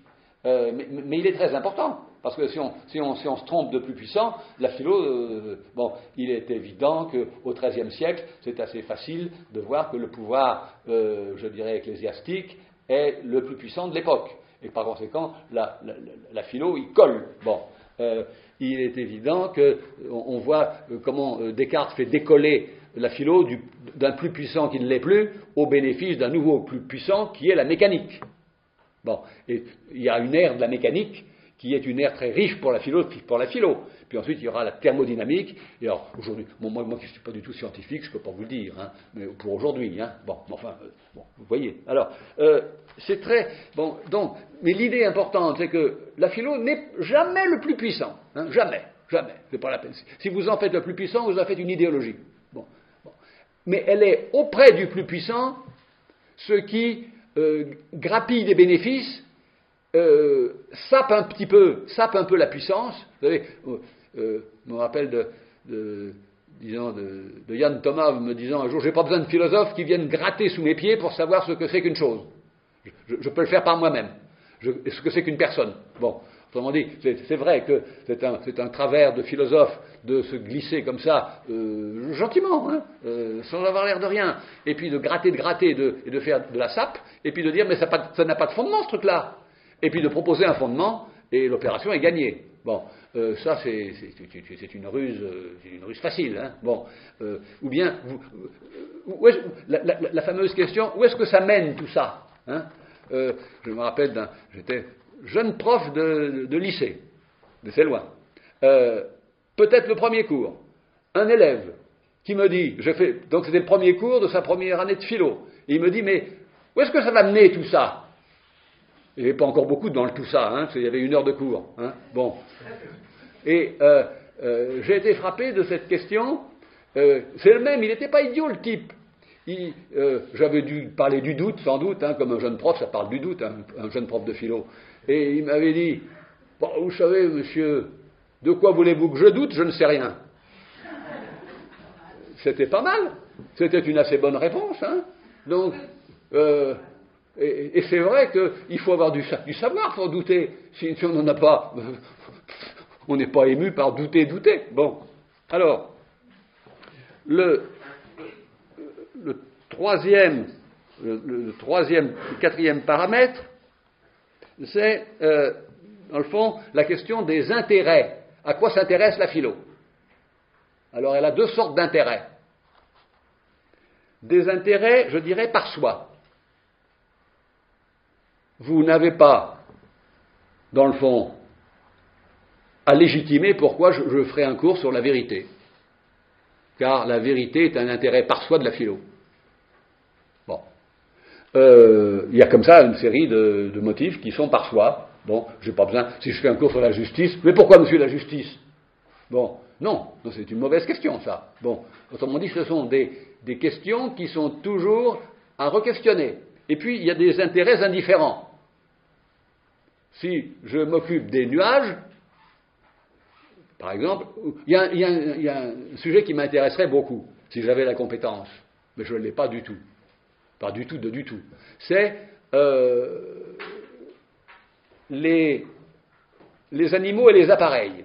J'aimerais beaucoup être compétent pour pouvoir traiter de la connexion les animaux et les appareils. Je trouve qu'il y a quelque chose d'intéressant là-dedans. Bon, mais il faudrait s'y connaître dans ce que c'est que des animaux et s'y connaître dans ce que c'est que des appareils, ce qui n'est mon cas pour ni l'un ni l'autre. Donc, je me garderai bien de cet intérêt-là. Mais c'est un intérêt qui est non motivé, c'est-à-dire qu'il faut que je légitime qu'en m'occupant des animaux, des appareils, je contribue à l'élucidation de quelque chose de la philo. Sinon, ma foi, ça peut être une question comme une autre. Hein. Bon. Cinquièmement, je ne sais pas très bien, non, quatrième, 1, 2, 3, 4, cinquièmement, si, il y a une représentation sociale de la philo, bon, à laquelle, sociale ou populaire, à laquelle je tiens beaucoup. Je ne suis pas du tout à la mépriser.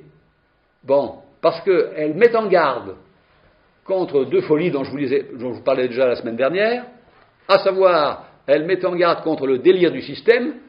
Ce qui fait qu'un philosophe est ridicule, c'est quand il fait des systèmes partout, à tire-larigot, et quand il pose des questions à tire-larigot. Bon, autrement dit, faites de la philo entre deux bornes. Une bonne question et pas de système. Le moins de système possible, et peut-être le moins de questions possible. Peut-être. Bon. La représentation sociale, elle est très forte, vous savez. Bon. Les médiatiques l'exploitent à fond, mais ils ne la thématisent pas, mais ils l'exploitent parce qu'ils y ajoutent une composante qui est, que j'aurais dû dire tout de suite, qui est une certaine assistance sociale. Bon, il y a de l'assistance, vous êtes en défaillance et en défaut, ou de compréhension de votre place dans le système, ou vous êtes en défaillance de questions, on va vous apporter et les questions et le système qui va vous permettre de vous localiser. Bon, autrement dit, vous êtes perdu et vous êtes sans question. Alors, on vous apporte et le repérage et les questions. Bon, donc ils exploitent de façon éhontée une chose qu'il ne faut pas exploiter, qui doit rester à l'état de trace. Comme je disais, dans le philosophie populaire, il y a la trace de l'activité merveilleuse dont je vous parlais tout à l'heure, dont je reparlerai parce qu'elle est très importante. Bon. Et puis, je vais donner encore deux indications. Le sixième paramètre et le septième, qui est que on n'est jamais le premier philosophe. Il y a toujours un philosophe qui vous a précédé. Et donc, il y a toujours un passé d'exercice. Et il faut le reprendre si on veut être sérieux. Rien n'est plus naïf que de faire une philo où on élimine, on dégage, on écarte celui qui a amorcé, ouvert, comme dit Aristote, qui est quand même drôle de lascar. J'ai repéré qu'il préférait renoncer à se voir attribuer l'originalité d'une découverte au profit de donner à cette découverte une ancienneté qui a commencé chez des prédécesseurs, parce que l'ancienneté fonde mieux que l'originalité. Donc, il dit, je ne suis que le continuateur améliorant de ceux qui ont déjà commencé à traiter d'eux. Alors qu'il aurait pu dire, je suis celui qui inaugure certaines choses. Bon, mais il trouvait que ça, c'était un peu, un peu faible. Et puis, oui, quand on commence, surtout pour un grec, quand on n'a pas de garantie par derrière, qu'est-ce qu'on est? Pas grand-chose. Hein. On appartient à un génos. On ne peut pas se recommander de soi-même. Hein. Comme disent très souvent les profs d'université, mais de qui vous recommandez-vous? Hein. Oui. Bon, quand on a connu ça, bon, et c'est très mauvais de se recommander de soi-même. Oh là là, oh là là. Bon. Et puis il y a un dernier point, et puis je vais m'arrêter là aujourd'hui, hein, parce que ça va. À savoir, il n'y a pas de philosophie s'il n'y a pas l'expérience d'un seuil et d'un saut du seuil. Bon. Le seuil, c'est évidemment une affaire difficile. Il y a seuil, par exemple, dans les deux composantes de l'activité hybride dont je parle. Il y a un seuil qui sépare la pratique, je dirais, un peu autiste de la philo, qui cherche son autos, son elle-même. Hein, se chercher soi-même comme si elle était en déficit d'identité, car la philo est en déficit d'identité, donc elle se cherche elle-même. Et puis l'autre branche d'activité qui est d'accueillir le polymorphe. Bon, ben, entre les deux, il y a un seuil. Bon, ce seuil, c'est pas un troisième terme, c'est le mode selon lequel les deux composantes se touchent et se frottent. Bon, et le problème est de savoir si on est capable si on a la puissance du saut, qui est la même chose que le sortir de l'ornière. Bon, c'est-à-dire que si on n'a pas d'énergie, on ne peut pas faire de philo. Mais c'est une énergie spéciale, c'est l'énergie de rompre avec les schèmes qui vous ont donné jusque-là de la satisfaction, parce qu'ils avaient l'air, je dirais, alimentant leur propre satisfaction. Bon. Vous savez, il y a une satisfaction à la dernière pièce du puzzle. Hein? Puzzle, début, voilà, c'est pas gai. Voilà, comment disposer tout ça? Il faut une énergie du diable au début du puzzle. Mais la dernière pièce, quand on sait que c'est elle qui doit entrer, bon, là, il y a un moment de jubilation. Bon. Eh bien, ça, je crois que c'est tout à fait redoutable en philo, ça, cette excitation du dernier point, là. C'est pas cette excitation-là dont je parle. Bon, c'est pas ce plaisir-là dont je parle. C'est le saut, c'est sortir d'une situation et avoir l'énergie de dessiner une nouvelle configuration. Et c'est-à-dire de nouvelles coordonnées qui partent, qui sont à peu près coordonnées. Bon,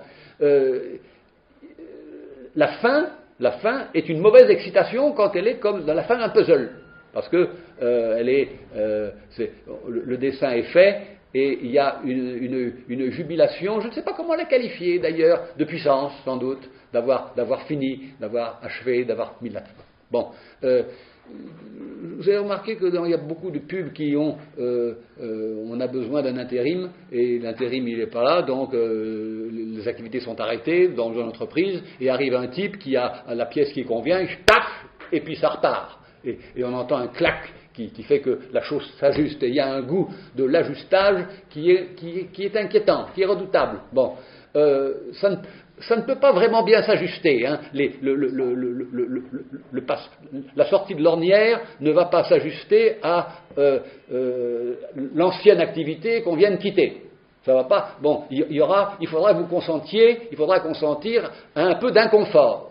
Bon, l'inconfort est très important dans la pensée. Bon, le cercle est très confortable. C'est un fauteuil. Bon, on sait que ce qui est passé repassera. Bon, donc il n'y a pas de souci. Bon, la table est assez confortable. Bon, on sait qu'il y a 4 côtés. Bon, mais il y a des choses qui sont très inconfortables. Très inconfortables. Je ne vais pas entamer ça tout de suite, mais je repartirai peut-être de ça la semaine prochaine. Bon, ou d'ailleurs. Bon, alors voilà pour cette semaine qui engage quand même un peu davantage dans le fait que nous avons déjà changé d'entendement doublement, à la fois parce que j'essaye, j'ai pas fini, hein, parce que on ne fait pas dépérir à toute vitesse la fascination du commencement. Ça voudrait dire faire dépérir la fascination de Heidegger, vous vous rendez compte? Bon, c'est pas que je sois un fanatique de Heidegger, mais il compte comme penseur qui a été absolument, je dirais, comme ça,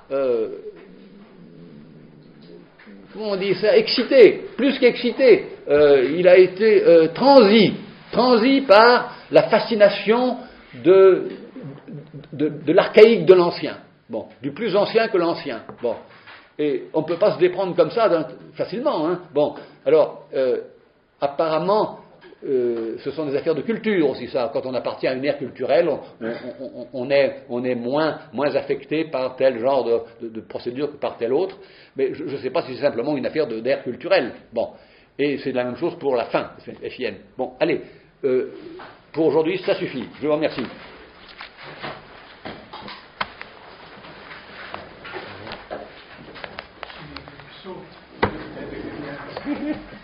Tout à fait.